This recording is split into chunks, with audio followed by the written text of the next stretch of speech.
Forget what you think you know, forget the glossy brochures, forget the curated experiences. This is the Central African Republic, CAR. It's not on the typical tourist trail, and maybe that's the whole point. This place is raw, it's real. It's a journey into a different kind of beauty, a beauty that's earned, not just observed from a distance. It demands your attention, it asks for your understanding. It's a challenge, an adventure, a revelation. This isn't your five-star, all-inclusive, neatly packaged vacation. The Central African Republic is complicated. It has faced its share of struggles, but to dismiss it, to look away, is to miss something vital, something incredibly human. It's a place where life is lived intensely, where every sunrise feels like a victory, where the spirit of the people shines through despite everything. It's a land of stark contrasts, of breathtaking nature and profound human stories. So why come here? Why look closer? Because this is the heart, the geographical heart of Africa, some call it.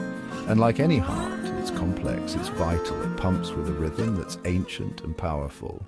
Let's go.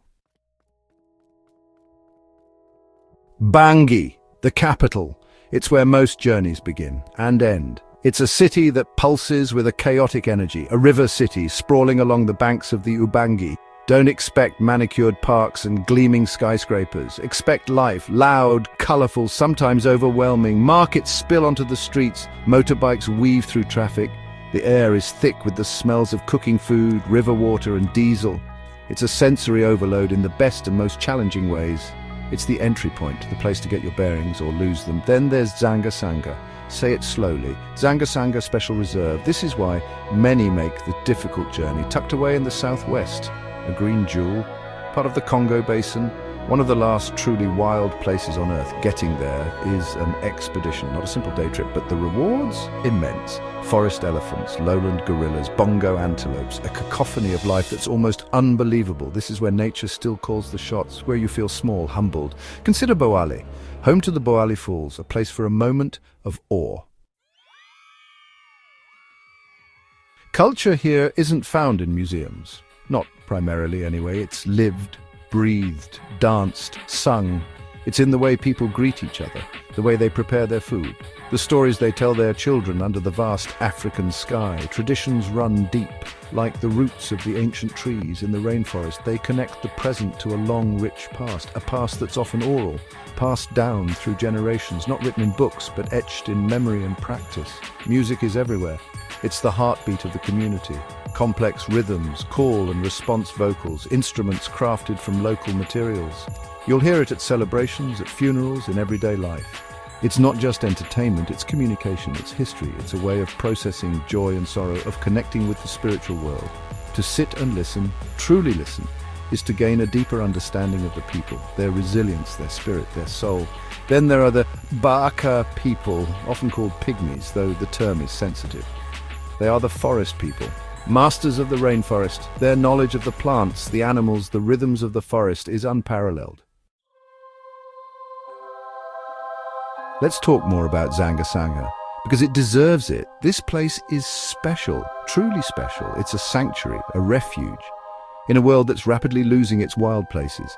This corner of the Congo Basin rainforest is a stronghold for biodiversity. It's not easy to get to, it's not meant to be easy. The journey itself filters out the casual tourist. This is for those who are serious about wildlife, serious about conservation, serious about experiencing something profound. The stars of the show? Many would say the forest elephants. Zangabai, a large, mineral-rich forest clearing. A natural bai. Here dozens, sometimes hundreds of elephants gather. They socialize, they bathe in the mud. They drink the mineral-rich water. To sit in a viewing platform, hidden, watching them, it's mesmerizing. It's like stepping back in time. These are not savanna elephants. They are smaller, more elusive, adapted to life in the dense forest. Seeing them in such numbers is a rare gift. And then there are the western lowland gorillas. Tracking them is an experience, with skilled Baaka trackers leading the way through dense undergrowth, listening for the crack of a branch, the grunt of a silverback. It's not a zoo, there are no guarantees, but when you find them, it's breathtaking. Section 5. Beyond the canopy, more wild wonders. While Zanga-Sanga often steals the spotlight, and rightly so, the Central African Republic offers more.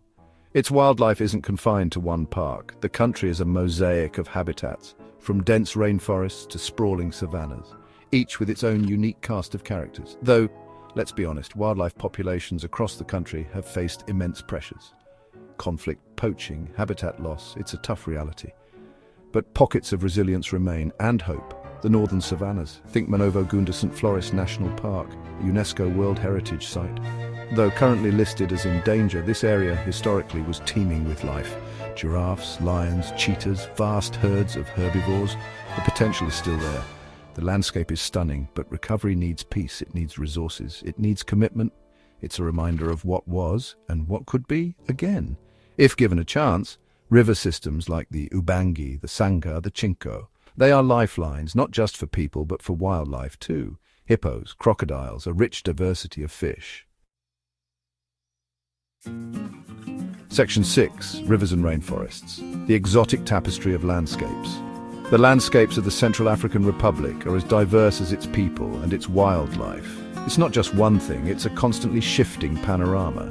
From the dense, humid embrace of the Congo Basin rainforest in the south to the rolling savannas and grasslands in the north, each with its own character, its own mood, its own secrets. This is a country that reveals itself slowly, layer by layer, if you're willing to explore. The rainforest, it's a world unto itself. Towering trees that form a dense canopy, sunlight filtering through in dappled patterns, the air thick with humidity, the sounds of unseen creatures. It's ancient, mysterious, sometimes intimidating, but undeniably beautiful.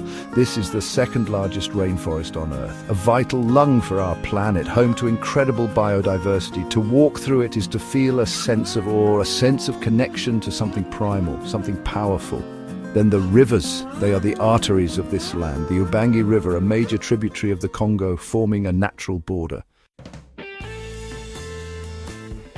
Section 7, the soul of the nation, its resilient people. You can talk about the animals, the landscapes, the reserves, and they are all incredible. But the heart of any place, it's the people, always the people. And in the Central African Republic, the people are remarkable, resilient, resourceful. They've faced challenges that most of us can't even imagine. Conflict, poverty, instability, yet they endure. They find ways to smile, to celebrate, to live with a dignity that is truly humbling. Hospitality is a cornerstone of the culture.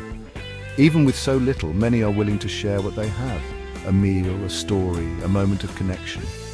It's a generosity that can be overwhelming.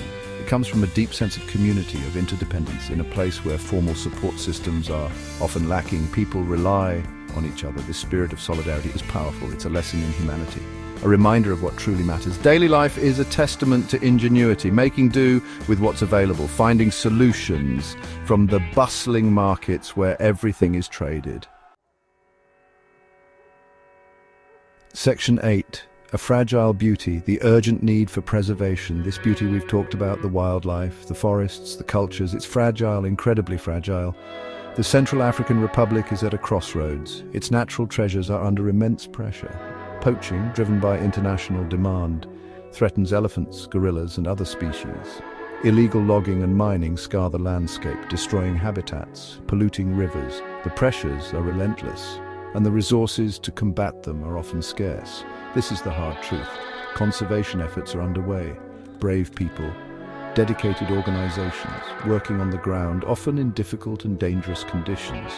They are trying to protect the national parks, to support anti-poaching patrols, to work with local communities, to find sustainable livelihoods that don't depend on destroying nature. These efforts are vital. They are a lifeline. But they need support, more support, consistent support. Section 9, your turn at the table, support, visit and learn more. So what now? You've read the words, you've seen the pictures in your mind. Maybe you feel something, a curiosity, a concern, a desire to connect. The Central African Republic is not a place for passive observation. It calls for engagement, it calls for action, even from afar. There are ways to help, ways to be part of the solution, ways to ensure that this incredible, fragile place has a future. If you're the adventurous type, the kind who seeks out the untrodden path, consider a visit responsibly with reputable operators who support local communities and conservation. It's not easy. It requires research, preparation, and understanding of the risk. But for those who make the journey, the rewards are immense. Your presence, your tourist dollars spent wisely can make a difference. It can show that these natural and cultural treasures have value, tangible value. If a trip isn't feasible, and for many it won't be, there are other ways. Support the organizations working on the ground, the conservation groups, the humanitarian agencies. Do your research.